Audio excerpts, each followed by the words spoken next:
সালামু আলাইকুম। আজকের এই ক্লাসটিতে আমরা অতি সাম্প্রতিক ২১শে পদক ২০২৫ ও স্বাধীনতা পুরস্কার ২০২৫ থেকে অতি গুরুত্বপূর্ণ প্রশ্নগুলোকে জেনে নেওয়ার চেষ্টা করব। বিভিন্ন কম্পিটিটিভ পরীক্ষায় ২১শে পদক স্বাধীনতা পুরস্কার থেকে প্রশ্ন হয়। শুরুতেই আমরা ২১শে পদক ২০২৫ নিয়ে আলোচনা করব। ২১শে পদক ২০২৫ ১৮ জন ব্যক্তি ও বাংলাদেশের জাতীয় নারী ফুটবল দলকে ১০ ক্যাটাগরিতে প্রদান করা হয়। ২১শে পদক বাংলাদেশের দ্বিতীয় সর্বোচ্চ বেসামরিক পুরস্কার, অর্থাৎ বাংলাদেশের দ্বিতীয় সর্বোচ্চ বেসামরিক পুরস্কার হচ্ছে এটি। এটি একটি গুরুত্বপূর্ণ তথ্য হতে পারে। এটি প্রদান করা হয় ১৯৭৬ সাল থেকে। এই তথ্যটিও গুরুত্বপূর্ণ এবং সাবেক রাষ্ট্রপতি জেনারেল জিয়াউর রহমান ২১শে পদককে প্রবর্তন করেন এবং ২০২৫ সালে বিজ্ঞান ও প্রযুক্তি ক্ষেত্রে এই পুরস্কারটি অর্জন করেছেন জনপ্রিয় অব্র কিবোর্ডের আবিষ্কারক মেহেদী হাসান খান ও তার ৩ সহযোগী। এবার চলো আমরা ২১শে পদক ২০২৫ কোন ব্যক্তি কোন ক্যাটাগরিতে এই পুরস্কারটি অর্জন করেছেন একটু জেনে আসি। শিল্পকলা চলচ্চিত্রে এই পুরস্কারটি অর্জন করেছেন আজিজুর রহমান। শিল্পকলা সঙ্গীতে এই পুরস্কারটি অর্জন করেছেন ওস্তাদ নীরদ বরণ বড়ুয়া মরণোত্তর। শিল্পকলা সঙ্গীতে আরেকজন এই পুরস্কারটি অর্জন করেছেন, তিনি হচ্ছেন ফেরদৌস আরা। গুরুত্বপূর্ণ একটি তথ্য। শিল্পকলা আলোকচিত্র শিল্পী হিসেবে এই পুরস্কারটি অর্জন করে নিয়েছেন নাসির আলী মামুন।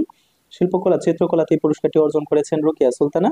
সাংবাদিকতায় এই পুরস্কারটি অর্জন করেছেন মাহফুজা উল্লাহ। গুরুত্বপূর্ণ একটি তথ্য। সাংবাদিকতা ও মানবাধিকারে মাহমুদুর রহমান।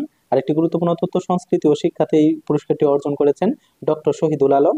শিক্ষা এই পুরস্কারটি অর্জন করেছেন ডক্টর নিয়াজ জামান। গুরুত্বপূর্ণ একটি তথ্য। বিজ্ঞান ও প্রযুক্তিতে এটা আগেই পড়েছি আমরা, মেহেদী হাসান খান ও তার ৩ সহযোগী। গুরুত্বপূর্ণ একটি তথ্য হবে।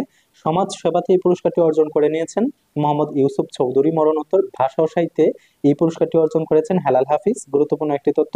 ভাষা ও সাহিত্যে আরেকজন এই পুরস্কারটি অর্জন করেছেন, তিনি হচ্ছেন শহীদুল জহির, অর্থাৎ মোহাম্মদ শহীদুল হক মরণোত্তর। গবেষণা এই পুরস্কারটি অর্জন করেছেন মইদুল হাসান। ক্রীড়ায় এই পুরস্কারটি অর্জন করে নিয়েছেন বাংলাদেশের জাতীয় নারী ফুটবল দল। এটি প্রথমবার তাদের। ২১শে পদক is the second highest civilian award in Bangladesh. It was introduced in 1976। এটা আগেই পড়েছি আমরা, দ্বিতীয় সর্বোচ্চ পুরস্কার এবং এটা ১৯৭৬ সালে প্রবর্তন করা হয়। এবার চলো আমরা স্বাধীনতা পুরস্কার ২০২৫ সম্পর্কে জেনে নেই। স্বাধীনতা পুরস্কার ২০২৫ ৭ জন ব্যক্তিকে ৬০ ক্যাটাগরিতে প্রদান করা হয়। প্রয়াত জিয়া রহমানকে দেওয়া ২০০৩ সালে স্বাধীনতা পুরস্কারটি অন্তর্বর্তী সরকার বহাল রেখেছে, যেটি ২০১৬ সালে আগস্টে শেখ হাসিনা সরকার উঠিয়ে নিয়েছিল। এবার চলো আমরা স্বাধীনতা পুরস্কার ২০২৫ সালে কোন ব্যক্তি কোন ক্যাটাগরিতে কোন কোন পুরস্কার অর্জন করেছে জেনে নেই। বিজ্ঞান ও প্রযুক্তিতে এই পুরস্কারটি অর্জন করে নিয়েছেন অধ্যাপক জামাল নজরুল ইসলাম মরণোত্তর। সাহিত্যে স্বাধীনতা পুরস্কার ২০২৫ অর্জন করেছেন মীর আব্দুস শকুর আল মাহমুদ মরণোত্তর।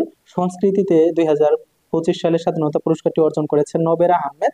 সমাজ সেবায় এই পুরস্কারটি অর্জন করে নিয়েছেন স্যার ফজলে হাসান আবেদ, ব্র্যাকের প্রতিষ্ঠাতা। মুক্তিযুদ্ধ সংস্কৃতিতে এই পুরস্কারটি অর্জন করেছেন মোহাম্মদ মাহবুবুল হক খান ওরফে আজম খান। শিক্ষা গবেষণায় এই পুরস্কারটি অর্জন করেছেন জনাব বদরুদ্দিন মোহাম্মদ ওমর মরণোত্তর। প্রতিবাদী তারুণ্য হিসেবে এই পুরস্কারটি, অর্থাৎ স্বাধীনতা পুরস্কার ২০২৫ অর্জন করেছেন আবরার ফাহাদ, জুলাই বিপ্লবের একজন শহীদ। এই তথ্যটি খুবই গুরুত্বপূর্ণ হবে। Independence award is the highest state award of Bangladesh, অর্থাৎ বাংলাদেশের রাষ্ট্রীয় সর্বোচ্চ পুরস্কার হচ্ছে স্বাধীনতা পুরস্কার। It was introduced in 1977 by president Ziaur Rahman on the occasion of 26 March independence day, অর্থাৎ জিয়াউর রহমান কর্তৃক ১৯৭৭ সালে স্বাধীনতা দিবসকে উদযাপন করতে গিয়ে তিনি এই পুরস্কারটি প্রবর্তন করেন। আশা করি তোমরা বুঝতে পেরেছো।